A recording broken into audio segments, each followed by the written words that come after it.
regular meeting of the Princeton Planning Board. It's Thursday, February 7th, 2019, and the opening statement is as follows. Pursuant to Section 13 of the Open Public Meetings Act, adequate notice of the time and place of this meeting has been given by prominently posting the 2019 agenda resolution of the regularly scheduled meetings of the Princeton Planning Board. Such notice has been placed on the official bulletin board at the Princeton Municipal Complex and is to be maintained throughout the year by transmitting a copy of such schedule to the Princeton Packet, Town Topics, The Times, Trentonian, and Comcast Media. A copy has been filed with the Clerk of Princeton on the 7th day of December 2018. Legal notice on the adoption of said resolution appeared in the December 14, 2018 edition of the Princeton Packet. Would you call the roll, please? Ms. Capizoli? Mr. Cohn? Yes. Mr. Quinn? Here. Ms. Sachs? Here. Mr. Stankiewicz? Here. Mr. Texarney? Here. Mrs. Ullman? Here. Mrs. Wilson? Here. Mrs. Gunning? Here. Mr. Oakman? Here. Mr. McGowan? Thank you. There are a few announcements. First of all, if anybody is here for the Landwind Development Corporation hearing, it is not going to be heard tonight. It will be carried to March 7th, and we will be accepting jurisdiction and no further notice will be made. So let me make that as an announcement. We have other announcements, and then we'll do, I guess, the jurisdiction after the closed session, Joey?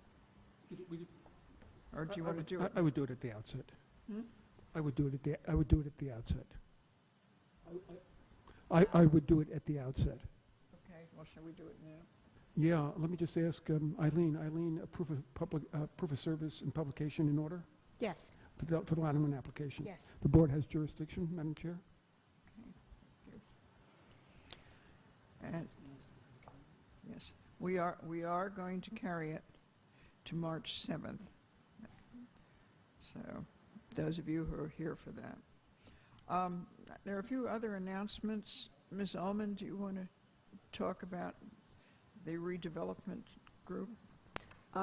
This is just an update on the seminary redevelopment project and the ad hoc committee. We'll be meeting tomorrow at 10 o'clock here in the building. LRK will be with us. We'll be looking at the reports of the engineers on the two roadways that go across through this property, basically.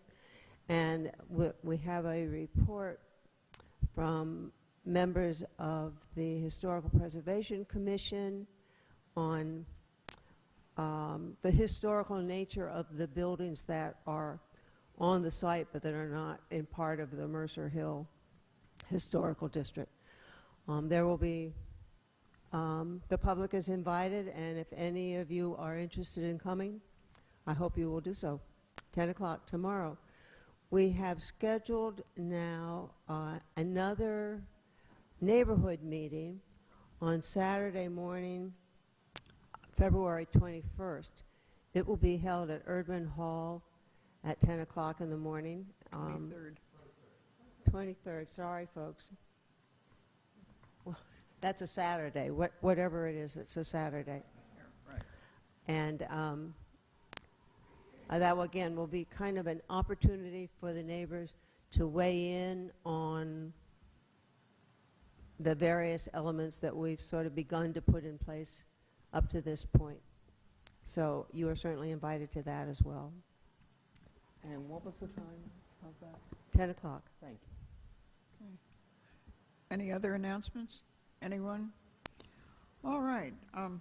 If you looked at the agenda, we're going to have an executive session on affordable housing litigation. This is an update for the board members.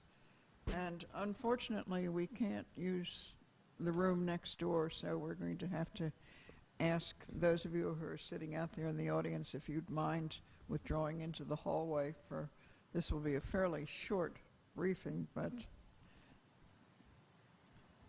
thank you very much.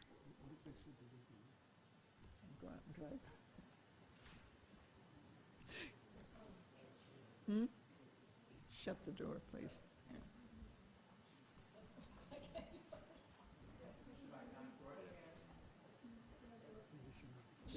It should not be broadcast, no. We move into executive session. Second. Sorry? Ah,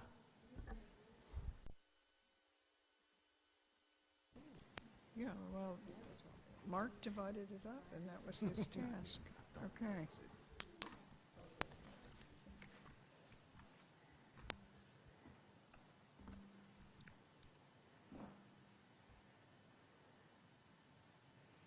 Right, we are now back into open session, and we have a discussion item. This was an ordinance referral. This is 2019-2, and it's elimination of the proportional FAR. And I understand that one of you is going to do this. What? It was decided that some of the incumbent staff would talk about this, a little more We background. should announce the carrying of Landwin again. Okay, those of you who were here for the, let's see, for the Landwin Development Corporation application should know that it has been carried to March 7th of this year. We've accepted jurisdiction, and there will be no further notice for residents, so that this is, I'm sorry, it's probably inconvenient for those of you who've come for this, but that's what the situation is at this point, okay? Now, let's talk just a little bit about proportional FAR. You're going to do this, Derek? Sure. This is an ordinance that would eliminate the proportional FAR from both the township and the former township and the former borough ordinances. And what the proportional FAR is a formula that gives you a larger building size than would normally be accorded under the FAR in that zone when you have a substandard lot that doesn't meet the lot area. So, for example, a complying lot in the R4 zone in the borough of 6,000 square feet with an FAR of 40% would equate to a 2,400 square house. And a substandard lot of, say, 4,000 square feet with a 40% FAR equates to a 1,600 square foot house. And if you apply this proportional FAR ratio to that 4,000 square foot lot, the FAR jumps to 53%, which results in a 2,100 or, basically a 500 square foot larger house. And I think there's been concern from various voices in the council that the elimination of this would give the zoning board a little bit more tools looking at substandard lots, because in each ordinance it says if the zoning board or if a variance is granted on a single-family home with a substandard lot, this formula shall be applied in determining the house size for that lot. So it really tied the board's hands. If you had, a situation where you had a large lot zone and there's small houses and on small lots, the proportional FAR results in a larger house that sometimes is considered out of character with the neighborhood. So this takes that away, and it just left with the FAR in the zone. I hope that answers your question, but I'm sure there'll be some questions. Go ahead. I actually just had a comment, which I take from the memo that was written to brief council on this when it came to us for introduction, which is to explain why this exists at all, because it's kind of puzzling when you think about it. Why are you going to want bigger houses on smaller lots? And the intention was, as far as we can figure out, that if you have one small lot on a street of normal sized lots, this would make the house fit in with the other houses better, right? Because it would not be quite such a tiny house. But the reality is, in town, so many of our undersized lots are on streets where every single lot is undersized. They predate the zoning, and so, it wasn't really working the way it was intended to work in that regard, so. Excellent description. I just have a quick question, Derek, and thanks for that explanation. That was great. Just to clarify something that you said, is it true that this is currently, if the zoning board gives a variance, you said that automatically this is what's used. So if this were taken away, in an instance where it was absolutely necessary, could someone still apply for this, and the zoning board could decide that they would apply it? They have the option, but not the obligation to use the proportional. Well, I think the board would be looking at approving an FAR variance without this, you know, FAR, proportional FAR. So they're going to have to make that call. I mean, I think the challenge for the board's going to be if you have a 2,000 square foot lot in the John Witherspoon neighborhood, you know, and the guy, if you apply the 40%, they have an 800 square foot house. You know, that's a little different than somebody that has a 30,000 square foot lot in like a 3/4 of an acre zone, you know. So it'll be gone, but the board they'll be faced with some tough decisions, and they'll have to work their way through them. But I mean, I think that's the difference. If you have a really small lot, sometimes you have to look at all the issues, and maybe the FAR variance is adequate. But we hear a lot of people, you know, we come to a lot of meetings with small lots in the zoning board, and the neighbors are like, why can't you tell them to build a smaller house? And so this will give us a tool to do that. So I think it will help, and David's exactly right. I think it was, you know, the initial intent was to make, if you had a substandard, you know, isolated lot, it kind of blends it into the neighborhood more. But now there's just, you know, there are pockets of substandard lots like the Russell Estates. It's an 1.5 acre zone out by Hun, and they're all, most of them are half of that size. So it results in a much larger house being built on that, and it leads to development and speculation and, you know, McMansions. So that's. Okay. Other questions? No. I don't know how many of the people in the audience came for this. Let me just open this up and see if we have public questions. Anybody?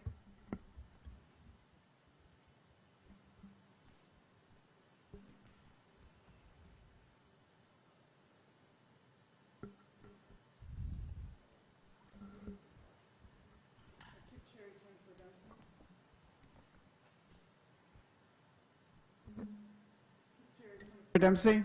Whoops, sorry. I guess what I'm doing these days is I'm kind of measuring everything against a lot near me to see whether it's going to be better or worse. It's also near David, 170 Terhune. And because of the variances and the setback, in the end, the developer put a slightly smaller house on that lot than he had intended. It's still too big. So my bottom line is, would this be helpful to this, or is this going to make this kind of situation worse? I think it'll help. I think it'll give the board another tool to, you know, say when there's neighborhood concern about the size of a house, you know, obviously they have to consider a lot of other factors, but at least now they have a tool to say, hey, why don't you make the house, instead of 5,000 square feet, 4,500? And if the proportional FAR would allow a house to be built at 4,800 square feet, you can't have that conversation. So I think it's a tool that could be used to address some of the concerns we hear about teardowns. Well, I would comment that I'm not sure the zoning board is aware of their tools. And in this particular situation, I recommended that they move the garage onto the other street, onto Terhune. It would have, onto Dempsey. It would have made it much safer, would have been a better use of the lot. And the developer said, gosh, if you just suggested that earlier, which I was trying to do. But the whole thing was a total failure, and I don't see that the zoning board was helpful in any way. In fact, all of the heavy lifting was done by Derek, who pointed out to them that they were not meeting the setback. So that was the one piece of leverage that we had. But I think the whole thing was a failure, and I think it's a real shame. The house is not as interesting as it could be, and it's bigger than the neighborhood. So, Yeah. For several reasons, I don't think it works very well. Thank you. I think, although I'm not 100% familiar with all of the details of that application, that the constraints on that lot were more because it was a corner lot and had front yard setbacks on 2 streets. Yeah, that's and true. that pushed the house into an uncomfortably constricted envelope. But I don't think that it's an undersized lot. And so I don't think that this change would have had any bearing on that particular application. I think they needed the setback variance because of the prevailing setback on the Dempsey side. Yeah, it made it constraining the lot. undersized. But in we the end. can't say that the neighborhood character ordinance we just passed in November would have an effect on that type of development, because you can't have that type of garage-centric design anymore. So it would.